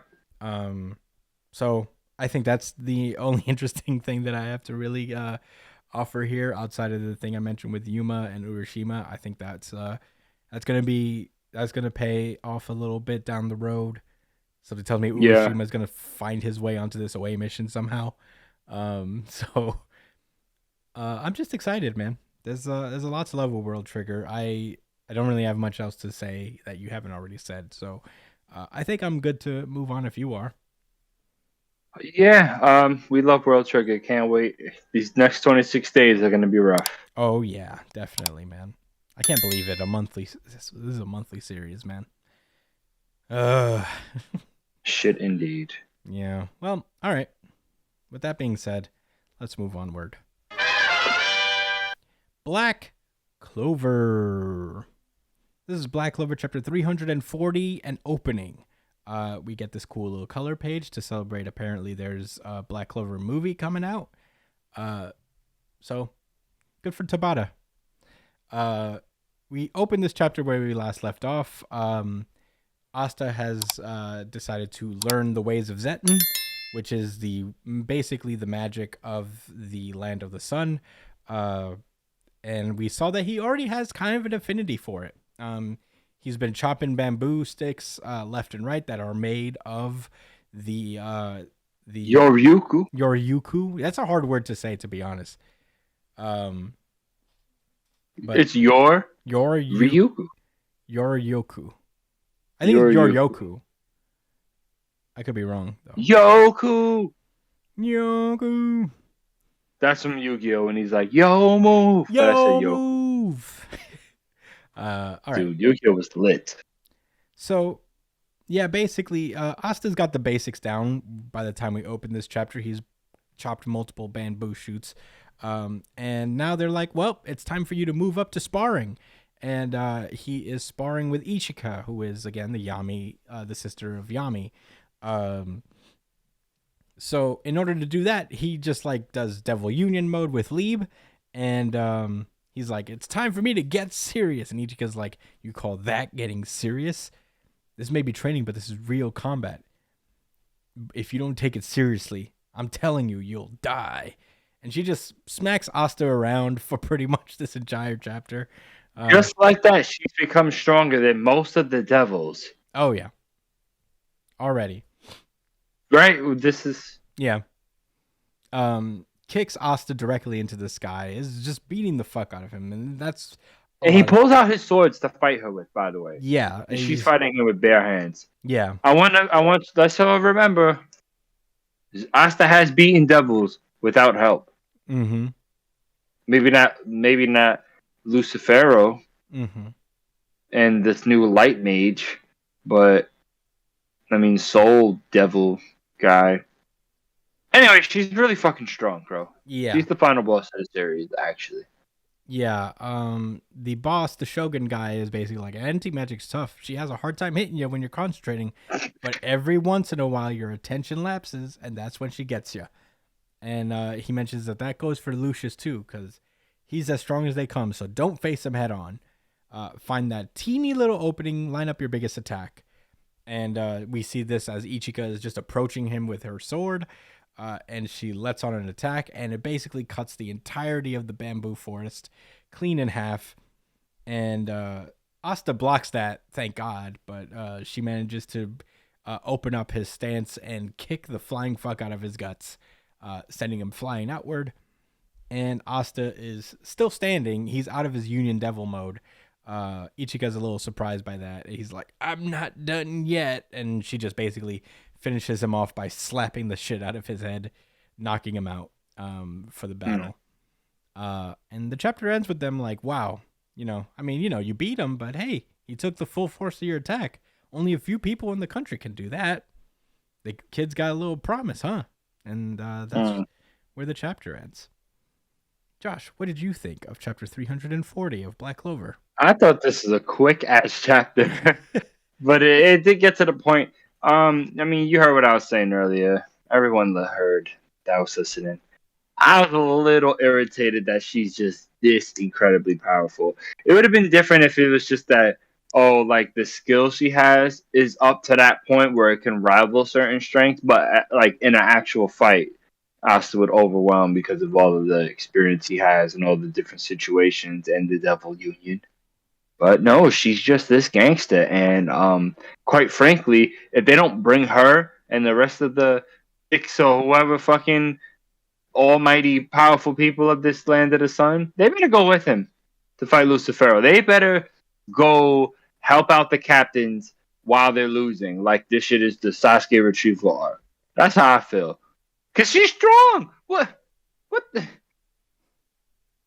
She could have beat. Remember the when the elves took over and then that devil came out for the first time. She would have beat him. Yeah, definitely. She would have beat him. Yeah, for sure. And I'm not even upset about that. I'm just being like, make sure we all on the same page here. She is the most powerful person in the series that is a protagonist. Thus far.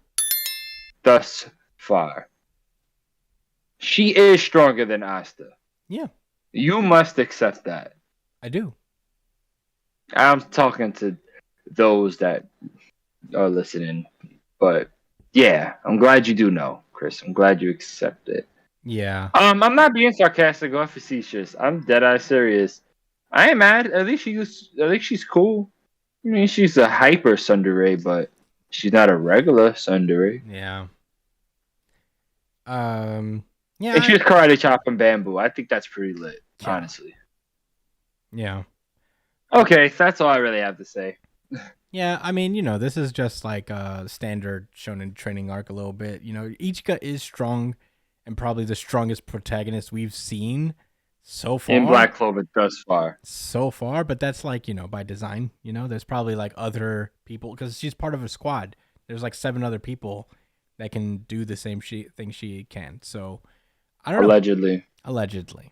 So, there's a bunch of other folks. So, you never know.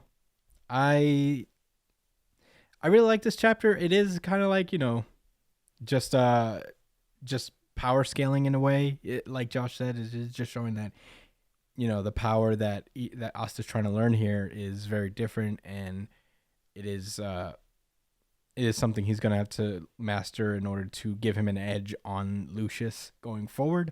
So edge. So I don't really have an issue with it at all.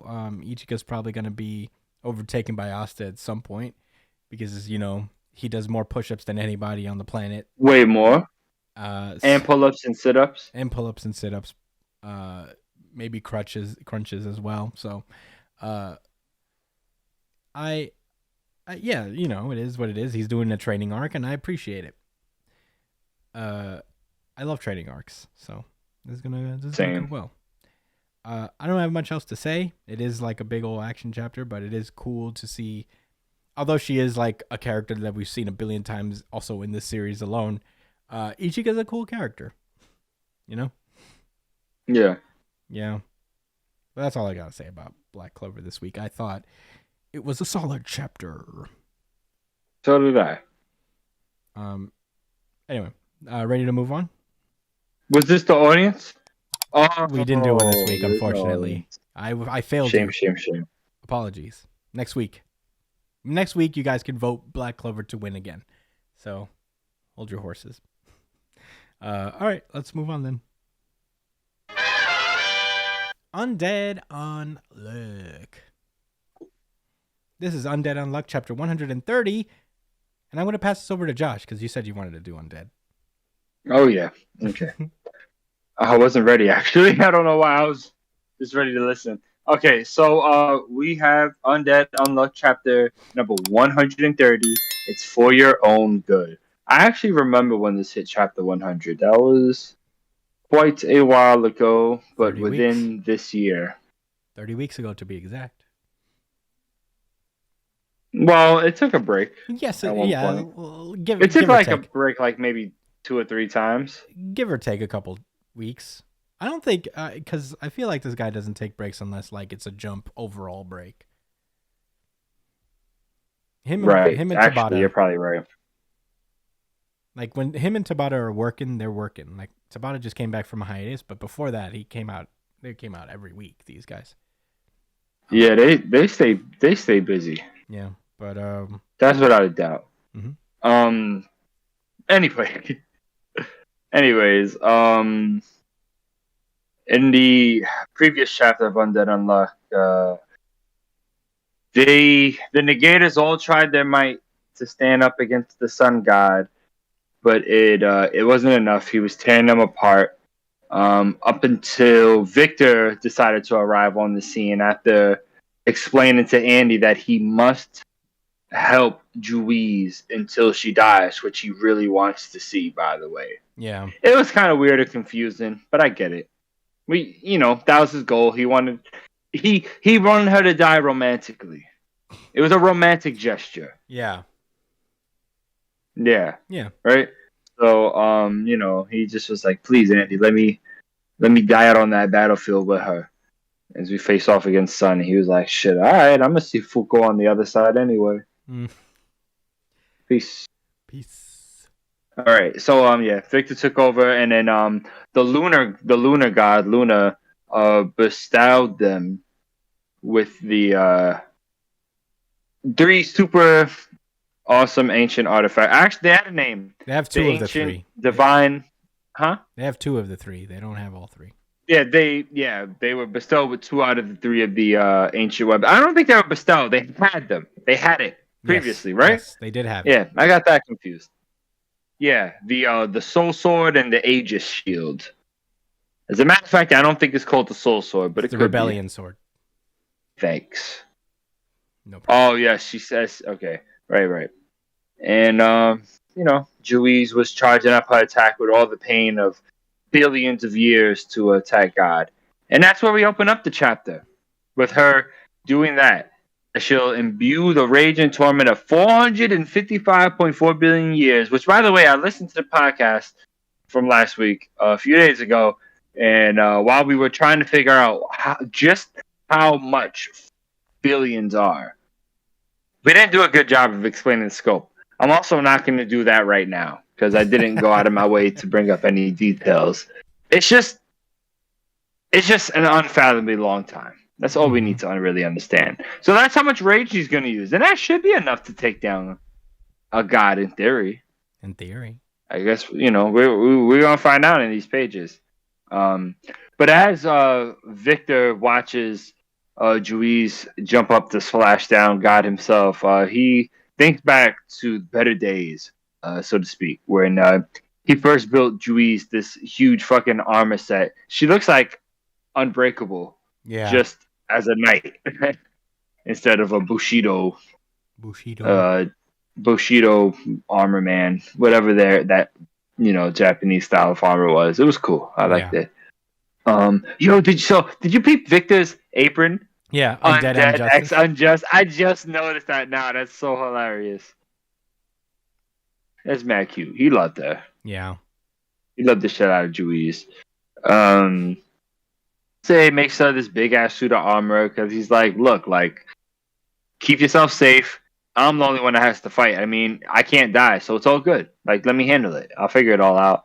And Juiz is like, no. Like, it's been long enough. We've been do so many loops. I just want to, I want to actually help out and put some work in. Boom. So we cut back to Juiz hitting God with the rebellion sword, and it wasn't enough. Mm-hmm. But he did jerk back. It did knock him back, and that's the first time he's actually been affected by something. Because those blasts from that gun in the last chapter didn't really do much. It just kind of stopped him in place. Yeah. Damn. Anyway, speaking of the gun, Juiz orders Creed to start blasting the sun god a little bit more as he's trying to charge. I don't know if that's his eye or if that's him charging up like a fire blast. It looks terrifying either way to be. Yeah, it's like a fire blast because he did it before. Remember, he shot a fire. Yeah, blast. but he's not charging it up right now. It looks like he's just looking at them. Yeah, I mean it is creepy regardless. It's not a good sign. It's not a good sign. You're Not right. at all. We have another flashback with Victor. It's a situation where I guess maybe a few loops ago, Juiz and Victor was on the battlefield with some of the rest of the the Union members, Mm-hmm. and I guess some of them died, and he's just like, "Yo, like, what the fuck is wrong with y'all? Like, you just all you have to do is rely on me. I can't die. Like, none of y'all have to die. It's fine." What the fuck is wrong with y'all? And Juiz is just trying to let him know, like, look, we keep fucking up. We're not enough. We need more help. Yeah. And people are gonna risk dying. It is what it is, Victor. I don't know what to tell you. Mm-hmm. They're necessary.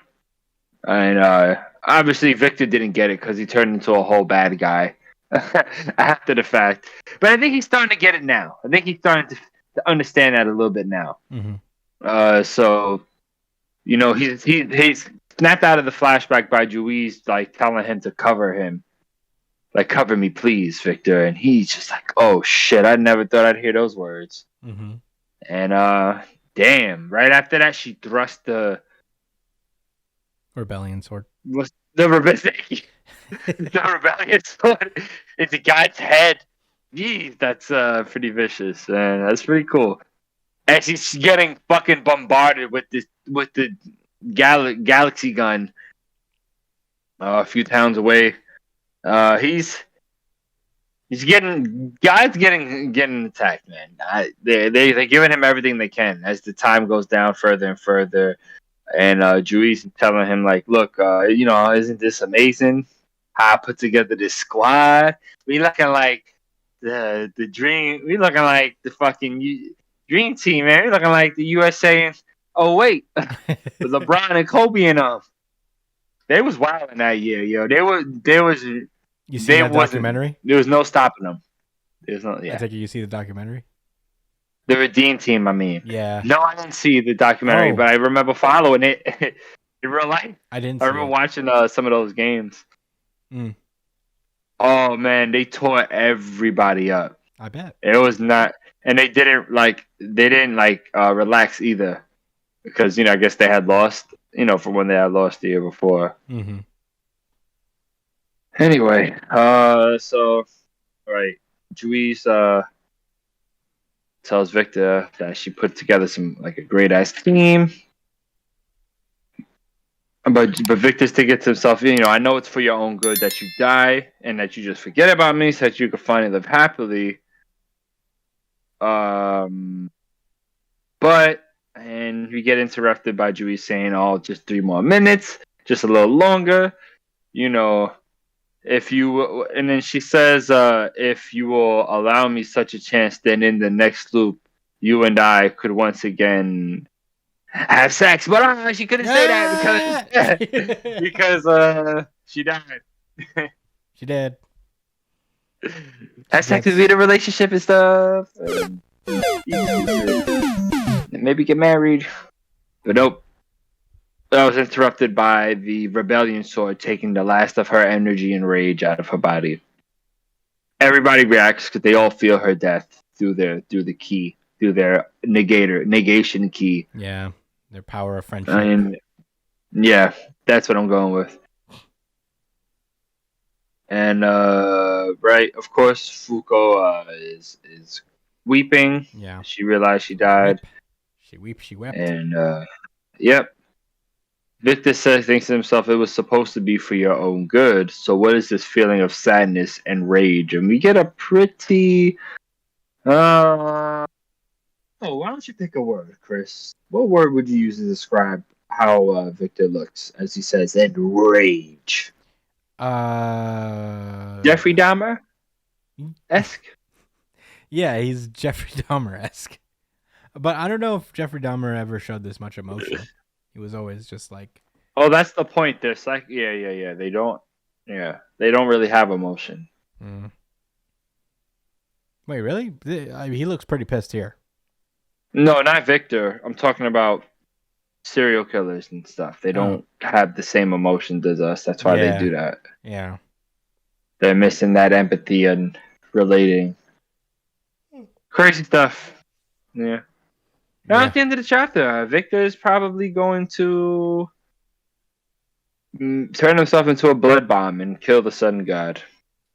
We'll see. That's about my that. prediction. I mean, if he does that, then the series is over. But Yeah. Oh, remember Crowley from the Gray Man? We probably made this reference already with the blood techniques. Yeah, I but it's remember. very similar. yeah, Very similar. yeah. One of the best battles was Crowley. Oh, for One sure. of the best battles I've ever read was Crowley. That was crazy. I wanted to reread the series just to get to that part. It's all on Shonen Jump. I know. I'm gonna get there. Yeah. All right. I guess I'll give my thoughts. I thought this was a really cool chapter overall. Man, the stuff with Huis is sad, and going back to their flashback, I did love the little touch of the apron. Yeah. I mentioned that the Undead Injustice. And it's him wearing it, not her. That's what's so funny. Yeah. This is like the definition of just like nothing going right. I guess this is a very much a sacrifice play, and we've all known that for a while. But man, it sure does feel that way. I guess. Yeah. That last page where Victor like looks pissed is really well drawn. Probably one of the best drawn pages I've seen in Undead Unluck. I thought it was great. But yeah, we all know this is all this stuff is going to happen. I'm excited to see what Victor does because we've been seeing more and more of his like emotional depth going forward. Like before, he was very much in the same vein of like the Nine-Tailed Fox. He was like the guy within with all the power. So Victor himself has more experience with his negation than Andy. So he's going to do some cool shit, I bet. He doesn't use it nearly as wildly, So Yeah. I'm excited to see how this continues on.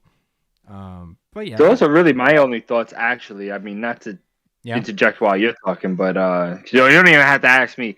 I wonder how he's gonna what's gonna result of this rage. What is he gonna do that's gonna change anything? Like you gonna get real mad at the sun? Good luck. Damn you, son! Yeah, fuck you. You made my girlfriend extinguish her soul. Yeah. All right. I mean, well, that was it then, I guess, right? No more. Did she even do anything to God? Like, well, we'll find out, I guess. I feel like there's gonna be a thing where he's like, "Damn, they actually almost got me this time, probably." might have to get serious. Yeah, I don't know. I wish Luna was like that. Luna's close. Luna's the other type of villain where she's like, "Ho ho ho, how delightful and entertaining." Mo ho ho. Everything is totally in my control at this point. Yeah. So everything is fine. Yeah. Yeah.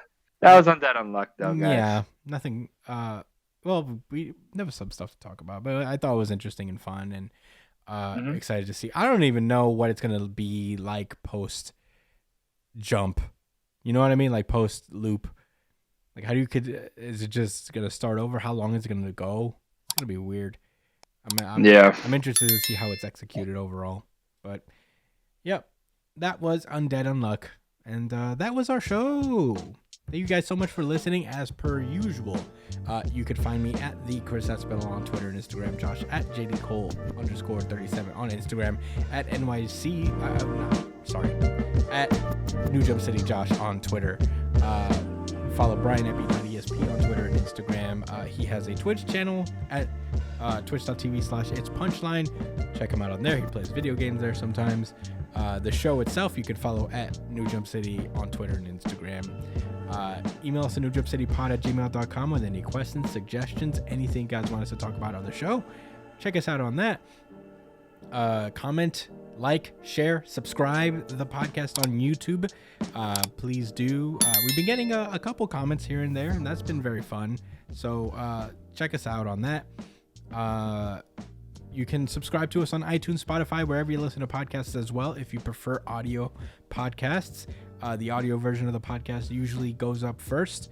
So check us out on that. And yeah, that's it. Thank you guys so much for listening. As per usual, we'll see you next week. Stay safe, New Jump citizens. Peace out, guys. Thanks for listening.